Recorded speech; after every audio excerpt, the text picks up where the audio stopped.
Oke, shalom, selamat pagi semuanya. Kita bersyukur, berterima kasih kepada Tuhan. Pagi hari ini kita boleh berkumpul lagi di dalam namanya. Kita boleh bersekutu, menikmati hadirat Tuhan, menikmati kebaikan-kebaikan Tuhan, menikmati firman Tuhan. Kita bersyukur, kita boleh memasuki minggu yang baru lagi. Kita percaya kalau kita boleh ada hari ini, semua karena anugerah Tuhan, semua karena kebaikan Tuhan, semua karena pemeliharaan dan perlindungan Tuhan yang masih terus dinyatakan bagi kita sampai hari ini. Sekalipun hari-hari ini begitu cepat waktu berlalu, tapi ya kita bersyukur karena itulah penggenapan firman Tuhan. Nah, firman Tuhan katakan sekiranya mungkin waktu itu tidak dipercepat, akan ada begitu banyak orang-orang yang akan jatuh dan terseret. Tapi kita bersyukur, biarlah kita terus melekat kepada Tuhan. Tuhan di dalam kita dan kita di dalam Tuhan. Kita hidup di dalam pimpinan tuntunan pemeliharaan Tuhan. Suatu pagi hari ini kita mau datang menghampiri tahta kasih karunia-Nya untuk kita boleh menikmati kebaikan, kemurahan, anugerah Tuhan yang terus dinyatakan dalam hidup kita. Bapa, kami bersyukur, kami berterima kasih kepadamu. Terima kasih buat sepanjang minggu yang berlalu yang sudah kami nikmati. Terima kasih kami boleh memasuki minggu yang baru. Kami bersyukur karena kami terus ada di dalam Engkau dan firman-Mu di dalam kami. Kami bersyukur karena Engkau Allah Immanuel yang terus menyertai hidup kami. Sebab itu kami tidak takut, kami tidak gentar. Sebab ada Engkau Tuhan perlindungan kami. Ada Engkau Tuhan yang setia menjaga hidup kami. Bapa, pagi hari ini kami hampiri tahta kasih karunia-Mu. Kami bawa korban syukur kami. Kami bawa persembahan kami, yaitu hidup kami yang berkenan kepadamu. Kami serahkan roh, jiwa, dan tubuh kami ke dalam tangan-Mu. Engkau yang memimpin, menuntun setiap langkah-langkah hidup kami. Kami bersyukur kepadamu pagi hari ini Tuhan. Haleluya, haleluya. Saat pagi hariku datang lagi, menghadap Tuhan dan rendahkan diri, mengucap syukur buat hari yang Kau beri, memuji Tuhan dengan seluruh hati, ku sembah Kau Allah Maha Kudus, ku tinggikan Allah Maha tinggi, ku serahkan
lunas membayarnya di kayu salib.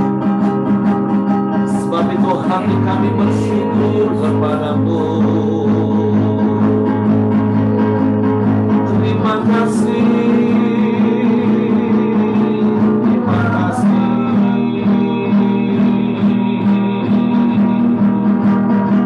Terima kasih buat karya salib yang kau kerjakan. Kau menebus hidup kami, menghapus dosa-dosa kami. Kau jadikan kami anak-anak-Mu, umat kesayangan-Mu, milik pusaka-Mu. Sebab itu betapa hati kami bersyukur kepadamu Tuhan. Kami bersyukur. Kami bersyukur.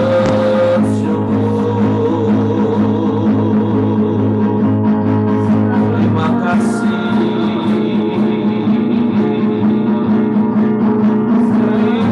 Terima kasih Tuhan.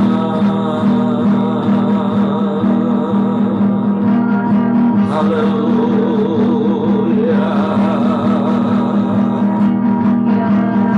Sebab itu biarlah setiap hari kami memikul salib dan kami menyangkal diri kami dan mengikuti-Mu Tuhan seumur hidup kami Tuhan, sehingga semakin hari kami semakin serupa dengan Engkau Yesus, hidup berpadanan dengan firman-Mu, seturut kehendak-Mu, bukan kehendak kami Tuhan. Sebab datanglah kerajaan-Mu dalam hidup kami, jadilah kehendak-Mu dalam hidup kami, seperti di surga.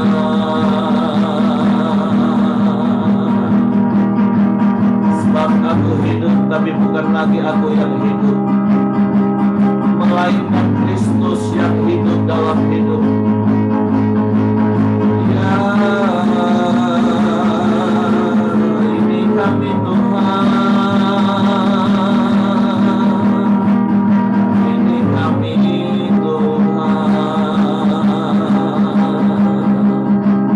Engkau yang menyelidiki kedalaman hati kami.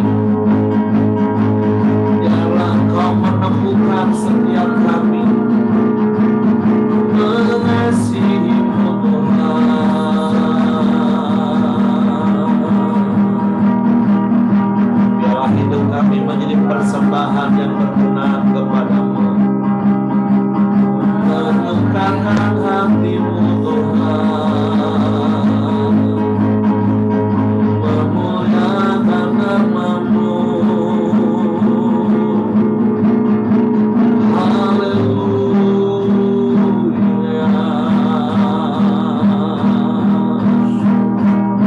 Haleluya.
kata-kata yang keluar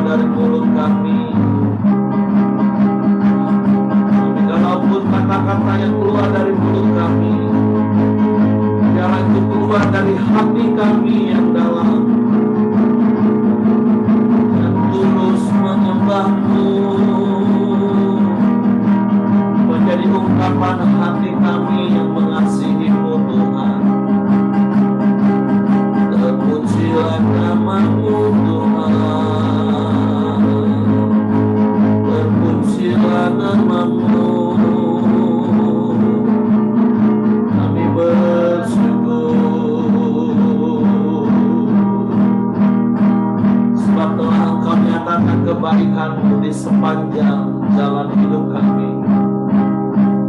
Engkau nyatakan kasih setia-Mu Tuhan, setiap waktu, setiap saat dalam hidup kami. Terima kasih Tuhan. Sebab itu biarlah pagi hari ini Kau menyelidiki setiap hati kami Tuhan.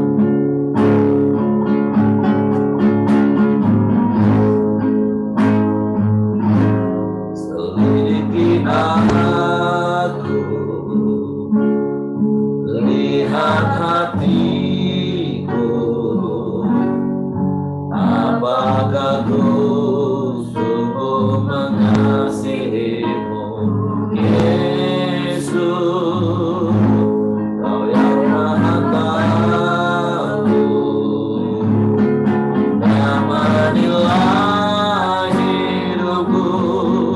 Tak ada yang tersembunyi bagi-Mu. Aku lihat perbaikan-Mu yang tak pernah habis di hidupku.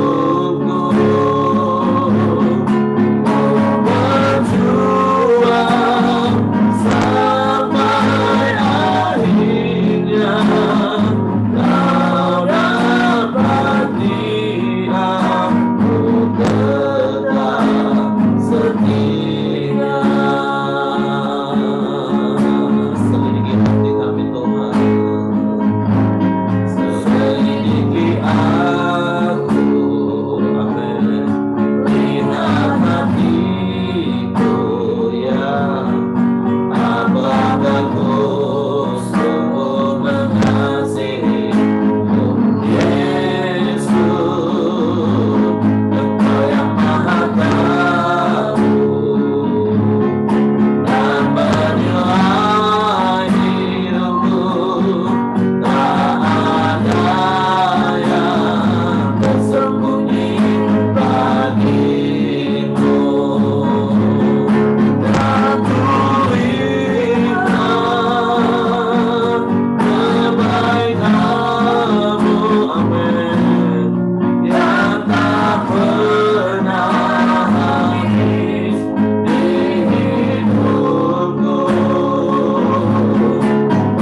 Berjuang sampai akhirnya, Kau dapati aku tetap setia. Aku lihat kebaikan-Mu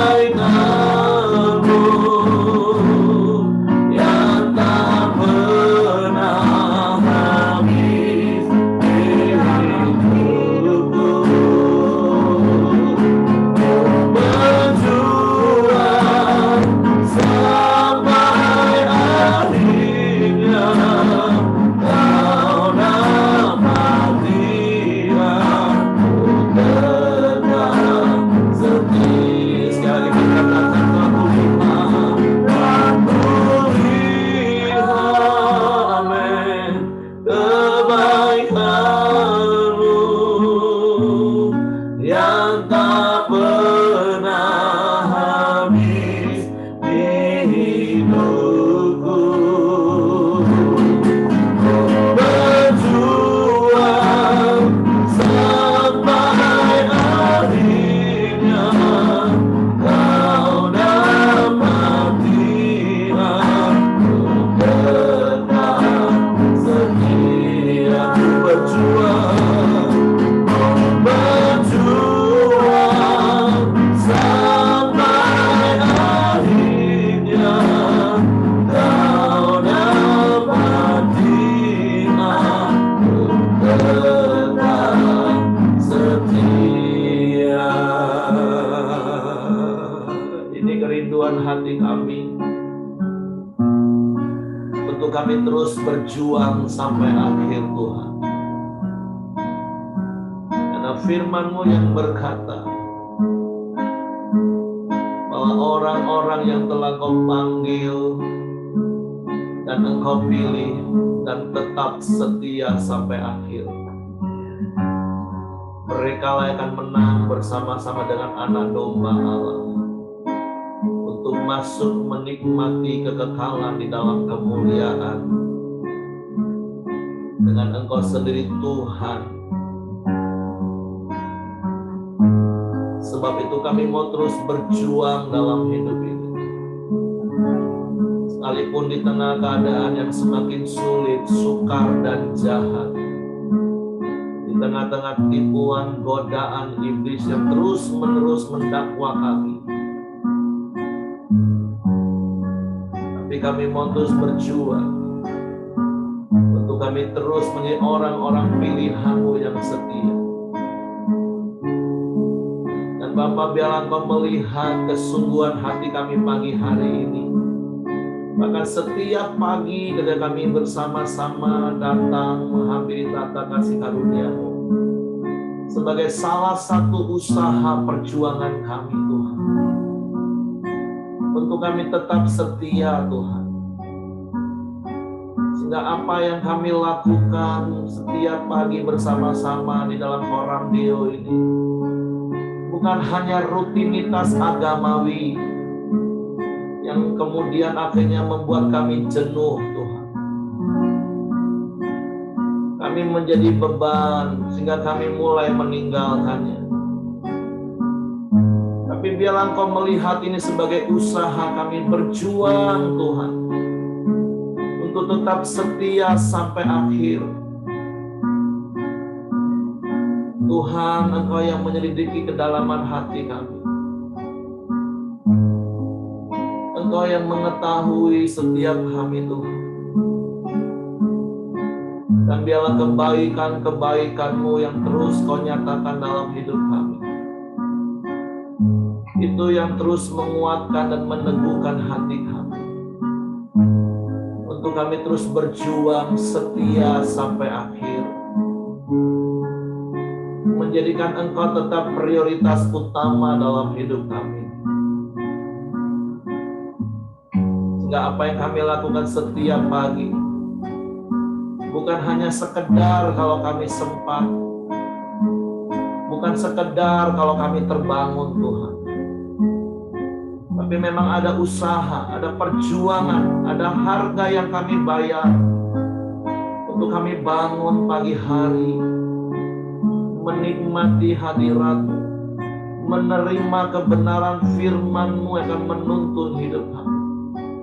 Sungguh Tuhan, selidiki hati kami, dan biarlah Kau mendapati kami setia, bukan hanya sampai hari ini, tapi sampai seumur hidup kami, sampai kami mendengar Engkau sendiri berkata kepada kami, "Sabaslah engkau hai hambaku yang baik dan setia, masuk dan turutlah dalam kemuliaan Tuhan." Sebab itu Bapa, kami bersyukur, kami berterima kasih kalau pagi hari kami boleh bangun dengan tubuh yang sehat dan kuat, dan kami bersekutu bersama-sama memuji menyembah-Mu, bukan sebagai sebuah beban rutinitas ritual agamawi, tapi karena kerinduan hati kami. Bapak, terima kasih buat pagi hari ini. Kami bersyukur buat hari baru yang Kau jadikan bagi kami. Kami bersyukur buat berkat-berkat yang Kau sediakan bagi kami. Kami bersyukur buat kesempatan hidup satu hari lagi yang Kau berikan bagi kami.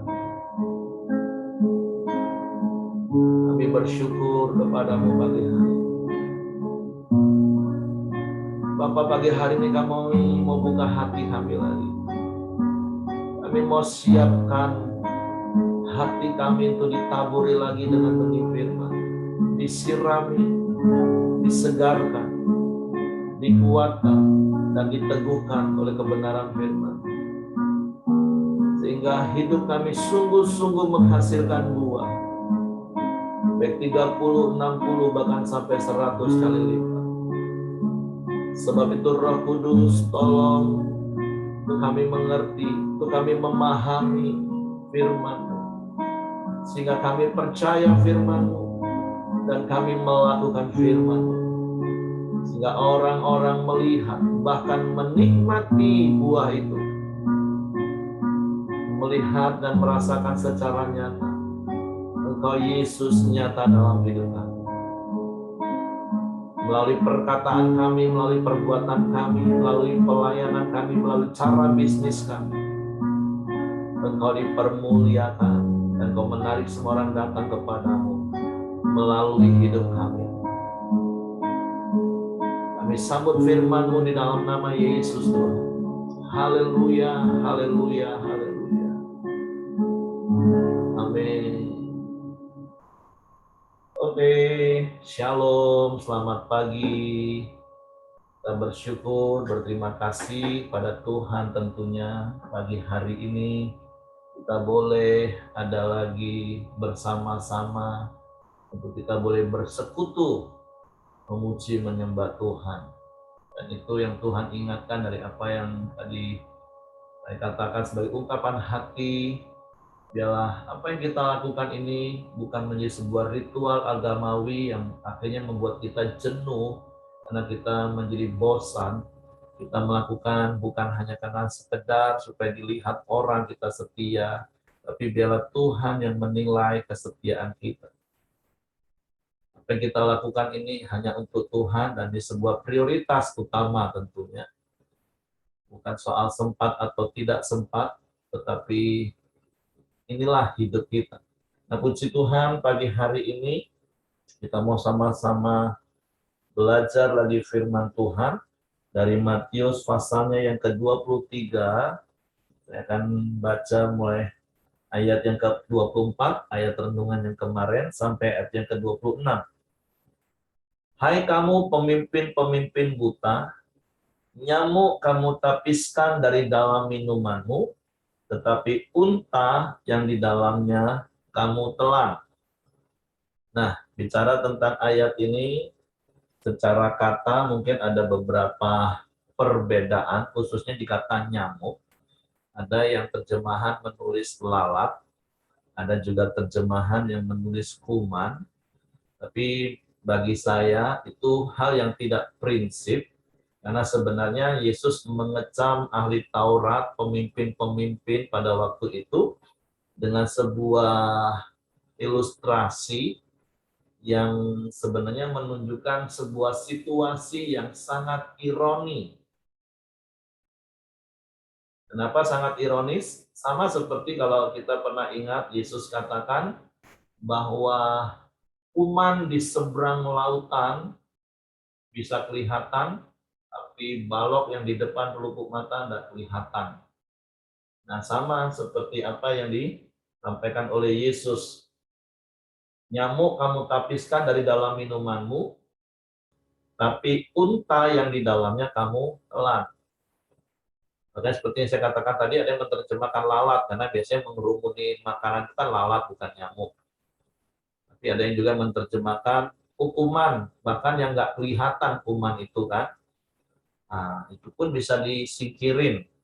Tapi unta yang begitu besar di dalamnya justru ditelan. Nah, ini kan bicara tentang satu hal yang sangat ironis sekali. Nah, makanya kalau kita baca di dalam kitab Wahyu, di pasal yang ketiga, khususnya tentang jemaat Laodikia, nah kan sebuah teguran kepada jemaat Laodikia akhir zaman, yaitu hidup ini jangan suam-suam, jangan tanggung-tanggung. Kalau mau panas, panas. Kalau mau dingin, dingin aja sekalian. Nah, tapi pemimpin-pemimpin buta yang ditegur oleh Yesus, hal-hal yang kecil, wah ditapiskan, dia nggak lakukan. Tapi dosa besar yang tersembunyi, yang nggak kelihatan, yang di dalamnya, nah, itu ditelannya. Nah, tentu sekali lagi memang tidak ada yang sempurna. Kita kan sedang dalam proses. Artinya harusnya yang besar yang udah kelihatan jelas, dosa-dosa yang kelihatan nyata-nyata itu sudah kita buang. Terus bahkan dosa-dosa yang kecil, yang tersembunyi, yang nggak kelihatan ya harus diberesin dari hari ke sehari. Caranya kan sederhana. Ada dua hal yang harus kita lakukan. 1 Yohanes 1 ayat 9 katakan, jika kita mengaku dosa kepada Tuhan, maka Tuhan itu adil dan setia. Maka dia akan mengampuni dosa kita. Unlimited, Bapak Ibu.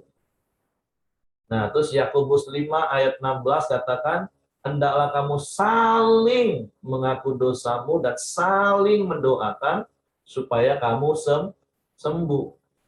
Nah, itu proses yang harus terus-menerus kita lakukan supaya akhirnya kita tidak seperti pemimpin-pemimpin buta, nanggung dosa-dosa kecil aja yang nggak begitu merugikan kita, kita bisa habiskan. Tapi untuk dosa-dosa yang berkaitan dengan kenikmatan yang luar biasa, keuntungan yang lebih besar, wah sayang banget ya untuk dilepas ya, ditelan. Kalau dosa-dosa yang yang kecil-kecil yang nggak ada kaitannya dengan ekonomi lah khususnya atau dengan keuntungan harga diri lah, itu bisa ditepiskan lah. Tapi kalau dosa-dosa yang masih berkaitan dengan hal-hal yang wah sepertinya sangat besar dalam hidup kita, wah itu sayang banget ya. Nah, tapi sekali lagi ini kan sebuah peribahasa yang Yesus sampaikan menjadi satu hal yang ironis, yang konyol. Tapi sekali lagi, firman Tuhan mengingatkan kita, jangan sampai kita seperti itu. Makanya kita wahyu yang saya katakan tadi kepada jemaat Laodikia, Tuhan tegur. Kalau mau panas, panas. Kalau mau dingin, dingin aja sekalian. Jangan nanggung-nanggung. Kalau mau jadi pendeta, pendeta sekalian. Kalau mau jadi preman, preman sekalian. Jangan pendeta berhati preman. Nah, contoh seperti itu. Jangan jadi pelayan Tuhan, tapi hatinya, kelakuannya ada begitu banyak hal yang menjadi batu sandungan. Nah, itu hal yang pertama dari Matius pasal 23 ayat 24. Nanti Bapak Ibu juga boleh sampaikan kalau mendapatkan pencerahan-pencerahan baru apa yang dimaksud dari ayat-ayat ini. Nah, kalau di dalam ayatnya yang ke-25 dan 26, renungan kita hari ini, firman Tuhan, Yesus juga mengatakan, mengecam ahli Taurat dan Farisi, katakan, celakalah kamu, hai ahli-ahli Taurat dan orang-orang Farisi, hai kamu orang-orang munafik, sebab cawan dan pinggan kamu bersihkan sebelah luarnya, tetapi sebelah dalamnya penuh rampasan dan kerakusan. Hai orang Farisi yang buta, bersihkanlah dahulu sebelah dalam cawan itu, maka sebelah luarnya juga akan bersih. Nah, ini kan bicara kalau istilahnya inner beauty, atau karakter itu kan dari dalam. Nah, makanya dulu ada joke sih di antara kami, nah, kalau cowok-cowok gitu ya, kalau mau cari pacar atau cari calon istri, kan dulu ada joke gini, kamu mau milih yang mana nih?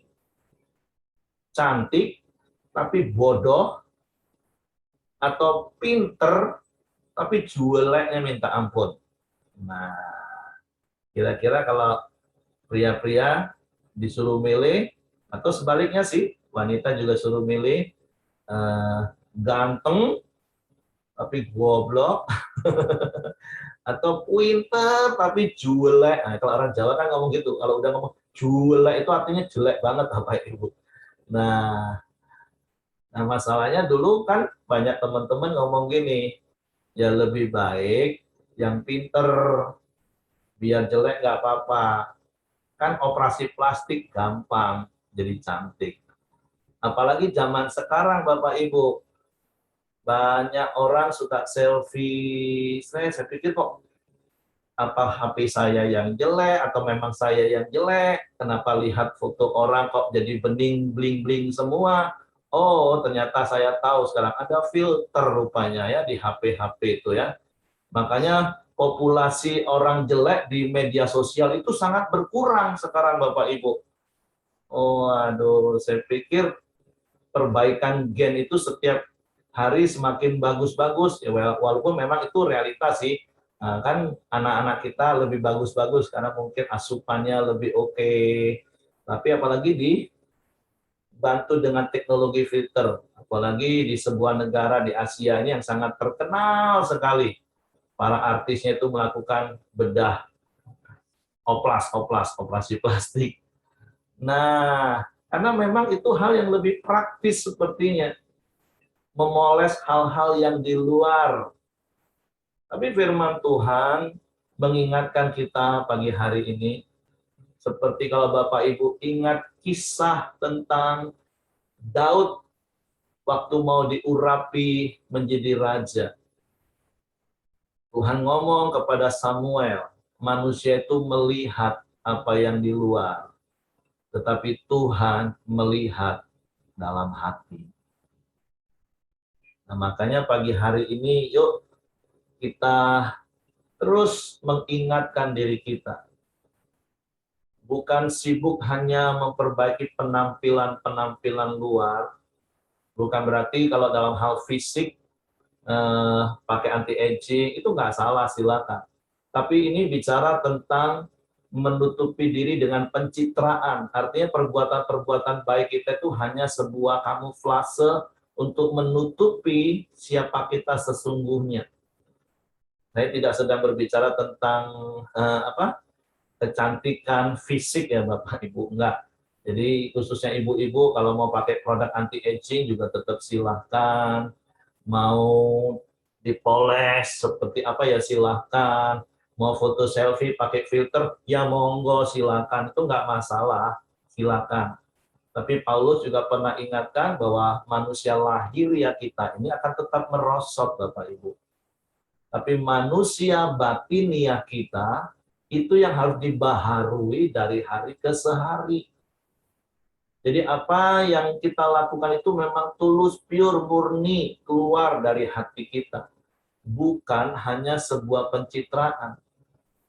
Karena sekali lagi seperti Matius pasal 5 ayat 16, Tuhan sendiri yang ngomong, Yesus sendiri yang ngajar. Hendaklah kebaikan hatimu diketahui semua orang. Nah, ayat itu jelas, lengkap. Hendaklah kebaikan hatimu. Artinya kebaikan yang keluar dari dalam itu yang dilihat oleh semua orang. Jadi memang pure, tulus, murni dari hati. Sebagai sifat alamiah kita orang-orang yang percaya. Bukan, ayat itu nggak ngomong ini, biarlah orang melihat perbuatanmu yang baik. Bukan hanya sebatas fisiknya, tapi kebaikan hatimu. Artinya memang itu pure murni dari hati kita. Kalau hanya sekedar perbuatan itu berarti kan sebuah pencitraan. Belum tentu dalamnya. Ya sama seperti apa yang dilakukan oleh ahli Taurat dan orang Farisi. Makanya dikecam oleh Yesus. Mereka hanya sibuk memoles, membersihkan yang di luar, tapi dalamnya penuh dengan kerakusan dan rampasan. Nah, sekali lagi seperti yang saya katakan tadi dari kisah Nabi Samuel waktu mau mengurapi Daud, firman Tuhan katakan, manusia itu memang melihat hanya tampilan luar, tapi Tuhan melihat hati kita. Tapi saya percaya seperti yang Yesus juga ajarkan, apa yang dari hati itu pasti akan meluap keluar.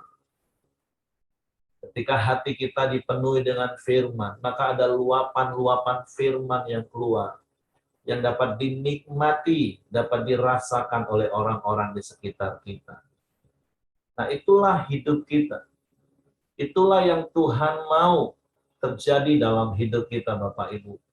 Dan sekali lagi itu adalah sebuah proses kehidupan yang terus-menerus dan salah satu usaha, perjuangan yang bisa kita lakukan adalah ya seperti apa yang kita lakukan. Setiap pagi kita bangun, bukan hanya sekedar kalau sempat, tapi memang kita berjuang, kita usahakan untuk kita sama-sama menghampiri tahta kasih karunia Tuhan. sama-sama menyembah Tuhan, belajar firman sebagai sebuah gaya hidup. Karena kalau kita hanya lakukan sebatas rutinitas agamawi, ya satu saat pasti akan jenuh Bapak Ibu. Nah, apalagi kalau hanya sebagai sebuah pencitraan, nanti kita capek sendiri.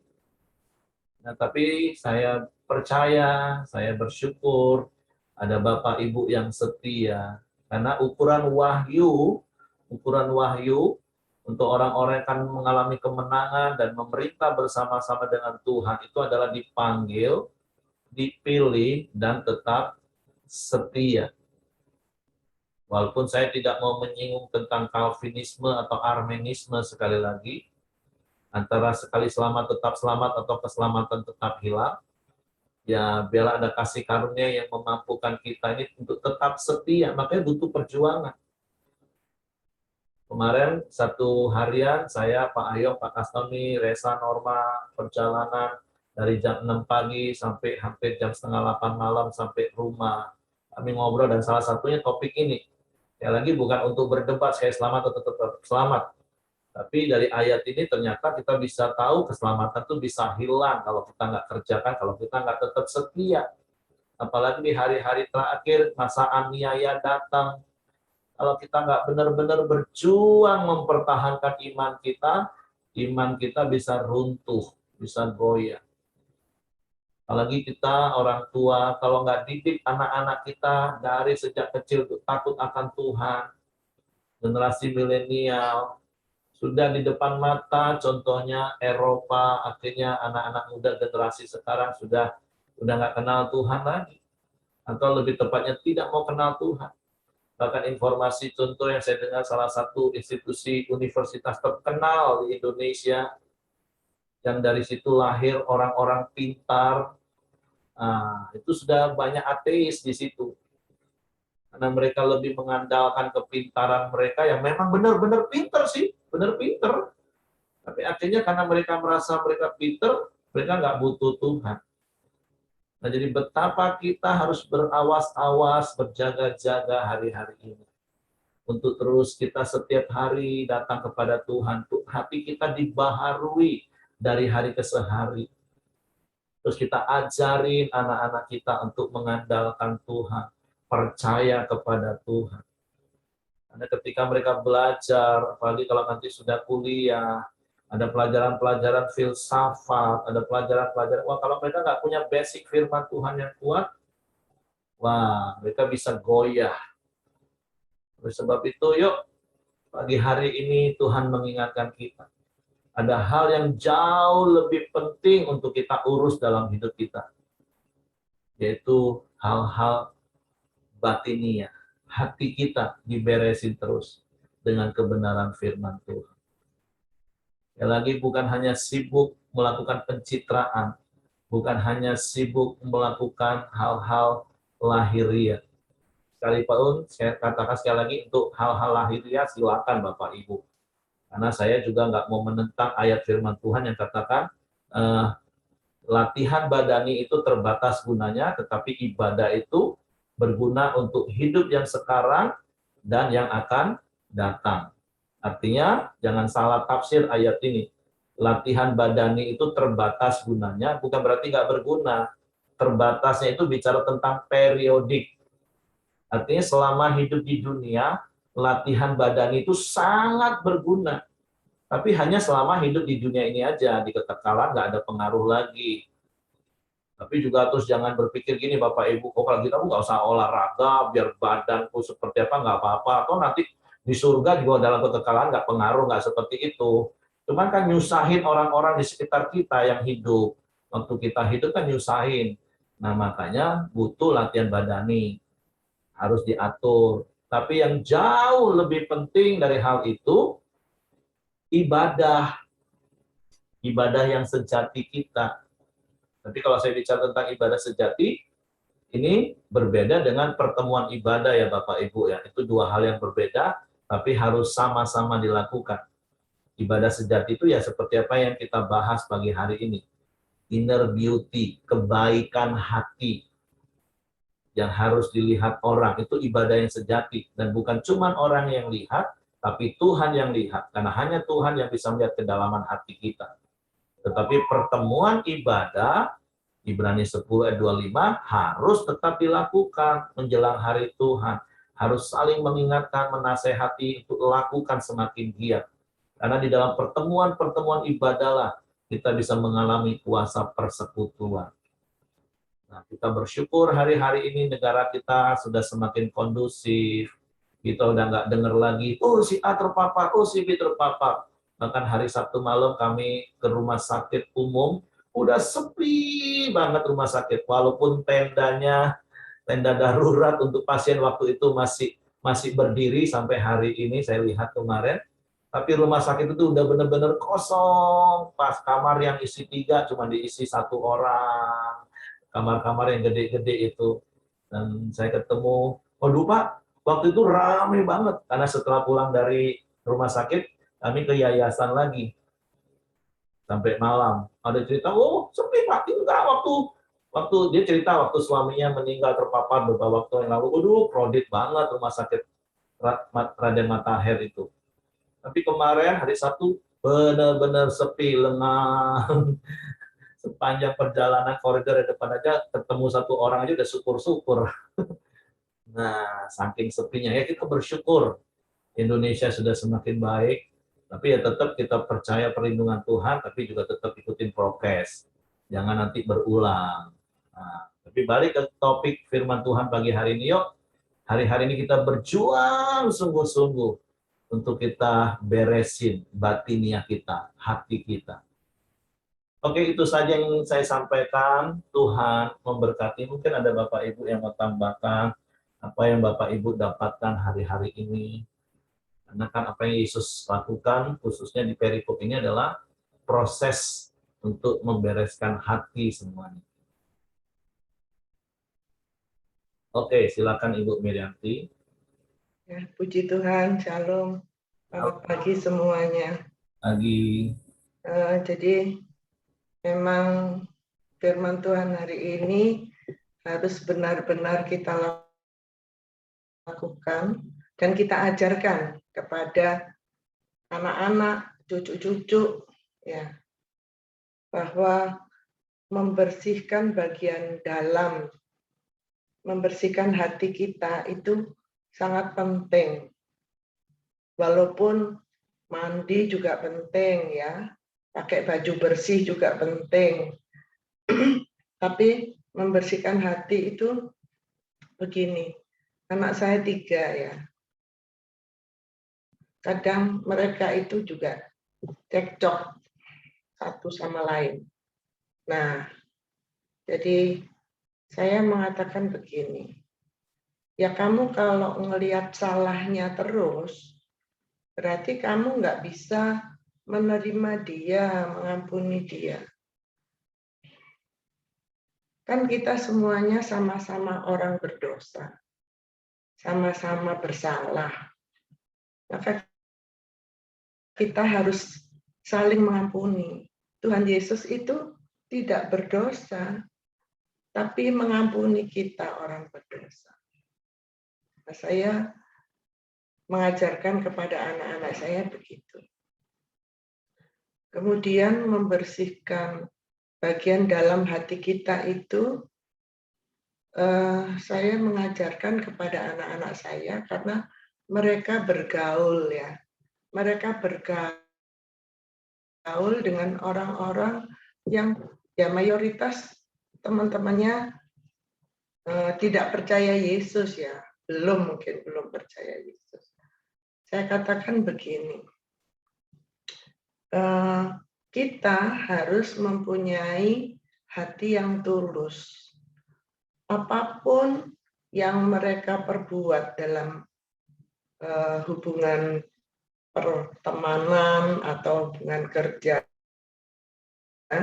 itu kita tetap melakukan firman Tuhan, bekerja dengan jujur. Itu yang saya tanamkan kepada mereka, supaya mereka itu juga kuat menderita. Dalam artian begini, mungkin dalam perjalanan hidupnya mereka kurang uang ya, yang nggak sedikit-sedikit minta kepada orang tua, enggak. Saya begitu mereka bekerja, saya nggak mau ngasih uang. Nah, tapi mereka dalam melakukan pekerjaannya, mereka harus jujur, harus bekerja sungguh-sungguh dengan ya kapasitasnya. Itu yang saya ajarkan. Nah, beberapa waktu lalu kita kan berdoa untuk anak saya yang kecil dulu, Buyung, supaya dia kerja di maskapai penerbangan. Sampai sekarang Air Asia itu nggak lagi memanggil, padahal banyak pilotnya yang dirumahkan gitu. Mungkin karena memang Air Asia belum balik pulih dan bisa memanggil mereka. Nah, puji Tuhan, kalau dulu awalnya si Buyung ini bekerja untuk mensuplai bahan bangunan ke proyek jalan, ke proyek perumahan gitu. Dalam artian bahan itu hanya batu ya, batu-batu, pasir, tanah, itu batu split, batu cor gitu. Dia dilihat oleh teman saya yang punya usaha itu baik. Pekerjaannya baik, penuh semangat. Dia jujur, tekun. Tapi anak itu sendiri merasa berat bekerja seperti itu karena lingkungannya itu orang-orang mohon maaf ya, yang uneducated, jadi kasar gitu. Dan dia, waduh, kurang bisa gitu. Akhirnya ya saya bilang, ya kamu doa, apa yang Tuhan taruh di hatimu, nah nanti pasti Tuhan itu buka jalan. Pernah, maaf, beberapa bulan lalu itu akan mendirikan sebuah maskapai penerbangan di Timika, Jayapura. Tapi itu perlu modal besar. Dan kami orang tua sih mendukung ya. Dan beberapa temannya itu juga dapat dukungan. Juga ada pengusaha yang mendukung. Tapi mereka akhirnya memutuskan tidak. Karena terlalu berat ya bekerja di Papua, di Timika untuk pesawat yang milik swasta ya. Kemudian mereka itu karena berteman ya, akhirnya si Buyung ini ditawarkan oleh seniornya. Nah, maka itu Bapak Ibu ya, kalau anak-anak bergaul juga harus diawasi supaya bergaul dengan orang baik. Jadi dia diminta oleh seniornya beberapa bulan lalu itu menghandle untuk Jawa Timur,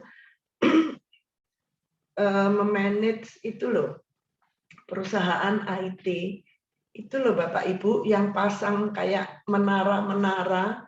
Kalau Bapak Ibu lihat ya, waktu jalan, lihat ada menara, terus ada yang bulat-bulat dipasang di tiang itu ya, banyak, makin banyak. Nah itu providernya makin banyak, bisa dari Telkomsel, dari M3 atau apalah ya, saya kurang jelas, kurang tahu saya gaptek.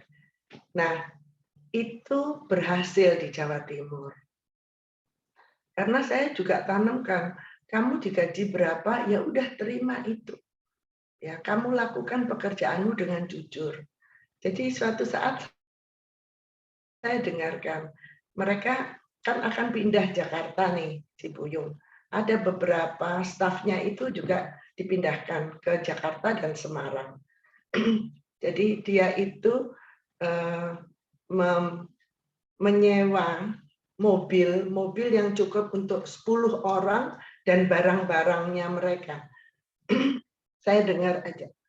Jadi negosiasi itu begini. Oh ini minta 5,5 juta ini minta 5.300.000 ya gitu. Nah, si Buyung memberikan informasi kepada temannya yang punya usaha ini di Jakarta. Begini Bang, begini gini. Apa nggak bisa ditawar Yung? Ini Bang, kalau yang dari sini dari Jawa Timur ke Jakarta itu pulang balik dia tarifnya segitu, itu paling banter 5,3. Coba cari yang dari Jakarta ke Surabaya, nanti dari Surabaya ke Jakartanya, berarti kita dapat balikannya. Nah, wah saya kurang jelas tuh Bang. Nah, akhirnya yang seniornya ini dapat, ini Yung, cuman 5 juta gitu. Ya, serahkan kepada mereka. Jadi artinya begini Bapak Ibu, jangan ada di dalam hati kalau kita bekerja itu pamrih yang lain selain yang memang ditugaskan untuk kita. Oleh karena yang demikian itu membuat orang itu kepercayaannya kepada kita akan berkurang kalau kita punya pamrih. Saya senang, ternyata anak saya bisa memutuskan sesuatu yang tidak untuk keuntungan pribadi atau keuntungan temannya yang di sini, tapi untuk kebaikan usahanya, perusahaannya. Nah, itu yang saya dapatkan dari membersihkan bagian dalam, Bapak Ibu. Itu penting untuk diajarkan sejak anak-anak sekalipun. Sejak muda, supaya nanti tua dia tidak banyak kecewa. Itu yang saya dapatkan. Terima kasih. Oke, terima kasih. Ada contoh hidup kesaksian yang diberikan. Jadi ketika dalam hati kita baik, keluarnya pasti baik. Dan tentu bagaimana hati kita bisa baik karena inputnya baik, yaitu firman yang diajar dari sejak kecil. Sehingga outputnya pasti baik. Oke, jadi biarlah hari ini firman Tuhan mengingatkan kita dan renungkan, kita perbaiki dan bersihkan hati kita. Ingat saja seperti ilustrasi dedek kopi Bapak Ibu, terus saja disirami air sampai akhirnya gelas itu bersih. Itulah firman Tuhan yang setiap hari, setiap saat membersihkan hidup kita. Oke, Hengki, silakan Heng. Terima kasih Pak. Mari kita satukan hati sebelum kita masuk dalam doa. Di pagi hari ini yang saya dapatkan, hati saya memberi kesaksian, hati saya itu sebenarnya keras, dan juga latar belakang dari orang saya juga banyak bertemu dengan orang-orang yang keras juga, yang kasar. Tapi karena kehidupan saya terus punya komunitas dan juga terus berbaca firman Tuhan dan merenung firman Tuhan, itu secara otomatis akan diubahkan Tuhan secara perlahan-lahan. Makanya Pak Heri ngomong dalam kehidupan kita tuh harus melatih dan berjuang untuk mencapai segala sesuatu yang di dalam kebenaran firman Tuhan. Bukan kita hanya berpasrah aja, tapi perlu suatu latihan. Mari kita masuk dalam doa. Bapa yang baik, kami bersyukur kepadamu ya Tuhan. Terima kasih buat pagi hari yang indah ini, buat kebenaran firman-Mu yang terus membuat kami lebih baik ya Tuhan, yang terus melatih kami dan membuat kami lebih lagi di dalam Engkau Tuhan, untuk menemukan kasih dan keadilan di dalam kehidupan kami setiap harinya ya Tuhan. Terima kasih Tuhan buat setiap kami yang hadir di pagi hari ini ya Tuhan. Biarlah Tuhan terus ada dalam kehidupan kami, apapun pergumulan kami, apapun permasalahan kami Tuhan. Biarlah kami mau terus Tuhan bergandengan tangan bersama dengan Engkau ya Tuhan. Kami percaya, biarlah pengharapan kami hanya di dalam Engkau Tuhan. Biarlah Tuhan terus menyertai setiap kami, rumah tangga kami, istri, suami, bahkan anak-anak kami semua ya Tuhan. Terima kasih, kami bersyukur kepadamu ya Tuhan. Biarlah di pagi hari ini kami juga berdoa buat saudara kami, Buyung Christian, anak dari Ibu Mirianti ya Tuhan, di mana hari ini akan berangkat ke Jakarta untuk menerima tugas baru Tuhan, sebagai area manager ya Tuhan, untuk daerah DKI Jakarta dan Jawa Tengah, dari PT HKP Tuhan, di bidang IT ya Tuhan. Biarlah Tuhan terus memberkati Buyung Christian ya Tuhan. Tuhan terus taruh hikmat-hikmat-Mu dan urapan-Mu atas Buyung Christian Tuhan. Biarlah melalui Buyung Christian juga Tuhan, banyak orang juga akan melihat Kristus di dalam kehidupannya ya Bapa. Dan nama Tuhan Yesus dipermuliakan ya Tuhan. Terima kasih kami serahkan Buyung Christian ke bawah tangan kuasa-Mu ya Tuhan. Kami juga berdoa senantiasa kepada Lala Tuhan, anak Ibu Yani ya Bapa. Biarlah Tuhan terus tolong Tuhan. Tuhan terus campur tangan. Kami tahu Tuhan di mana jantungnya Tuhan mengalami masalah ya Bapa. Biarlah kami berdoa dengan kuasa kesembuhan-Mu di dalam nama Tuhan Yesus. Biarlah jantungnya akan kembali normal ya Tuhan. Tuhan tolong Lala, Tuhan juga berkati keluarga Yani ini ya Tuhan. Biarlah mereka juga semakin hari semakin percaya kepada Engkau Tuhan. Dan juga pengharapan mereka hanya kepada Engkau di dalam nama Tuhan Yesus ya Bapa. Terima kasih ya Tuhan. Biarlah kami juga terus berdoa buat bangsa negara kami Indonesia. Kami tahu Tuhan bangsa kami Indonesia semakin hari semakin baik. Kami bersyukur kepadamu ya Tuhan. Karena pemeliharaanmu terus ada di atas bangsa ini ya Bapa. Di mana juga pandemi semakin melandai Tuhan. Di mana selalu sudah berkurang ya Bapa. Kami percaya ini pertolonganmu, perlindunganmu, kuasa kesembuhanmu tercurah atas bangsa ini Tuhan. Terima kasih ya Tuhan. Kami bersyukur kepadamu dan juga buat perekonomian bangsa ini Tuhan. Biarlah hari demi hari lebih baik lagi Tuhan. Dari setiap sektor Tuhan, dari sektor pertanian, perkebunan, dan juga perikanan, bahkan perindustrian ya Tuhan. Tuhan, biarlah perekonomian bangsa kami Indonesia akan lebih baik lagi ya Tuhan. Dan juga di mana perusahaan-perusahaan Tuhan akan menerima kembali karyawan-karyawan yang di PHK, memanggil kembali karyawan-karyawan Tuhan, supaya di mana lowongan kerja dibuka kembali ya Tuhan. Tuhan berkati orang-orang yang mencari pekerjaan juga di atas bangsa ini ya Tuhan. Terima kasih ya Tuhan, kami serahkan bangsa kami juga berdoa buat pemerintahan kami, Presiden kami, Pak Joko Widodo ya Tuhan, dan wakilnya serta staf menteri yang ada ya Tuhan. Tuhan terus taruh hikmat atas pemimpin bangsa kami ini Tuhan, untuk membawa bangsa kami hari demi hari lebih baik lagi ya Bapa. Terima kasih ya Tuhan, Tuhan terus pelihara Presiden kami, Pak Joko Widodo, berikan kesehatan, kekuatan, dan hikmat dan urapan-Mu yang baru atas hamba-Mu ini ya Tuhan. Terima kasih, kami serahkan pemerintahan kami ke bawah tangan kuasa-Mu, bahkan di daerah kami masing-masing, pemerintahan kami juga Tuhan berkati ya Bapa. Terima kasih kami serahkan pemerintahan kami ke bawah tangan kuasa-Mu ya Tuhan. Mari kita doa Bapa kami. Bapa kami yang di surga, dikuduskanlah nama-Mu, datanglah kerajaan-Mu, jadilah kehendak-Mu di bumi seperti di surga. Berikanlah kami pada hari ini makanan kami yang secukupnya, dan ampunilah kami akan kesalahan kami, seperti kami juga yang mengampuni orang yang bersalah kepada kami. Dan janganlah membawa kami ke dalam pencobaan, tapi lepaskanlah kami daripada yang jahat. Karena Engkaulah yang mempunyai kerajaan dan kuasa dan kemuliaan sampai selama-lamanya. Amin. Silakan Pak Simon tutup dalam doa. Kembali kami datang dengan bersyukur kepadamu Bapa di surga, karena kami tahu semakin hari hidup kami semakin dipenuhi oleh kebenaran firman-Mu. Sehingga kebenaran itu akan mengalir keluar Tuhan untuk kami menjadi terang dan garam-Mu. Kami serahkan Tuhan seluruh kehidupan kami, biarlah firman-Mu yang membentuk kami, supaya kami tetap Tuhan menjadi anak yang selalu bisa menjadi teladan Tuhan. Terima kasih Tuhan.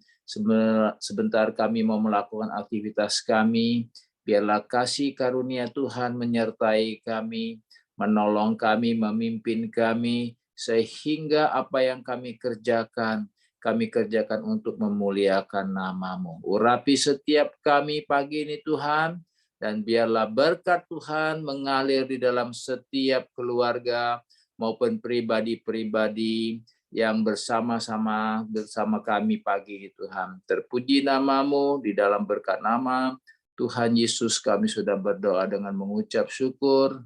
Haleluya. Amin.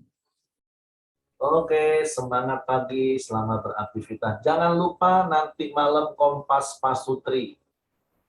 Ya, Bapak Ibu ya, healing sama Kompas Pasutri malam ini. Jadi sampai ketemu lagi nanti kita di Zoom malam. Oke, Tuhan memberkati. Sampai ketemu besok pagi.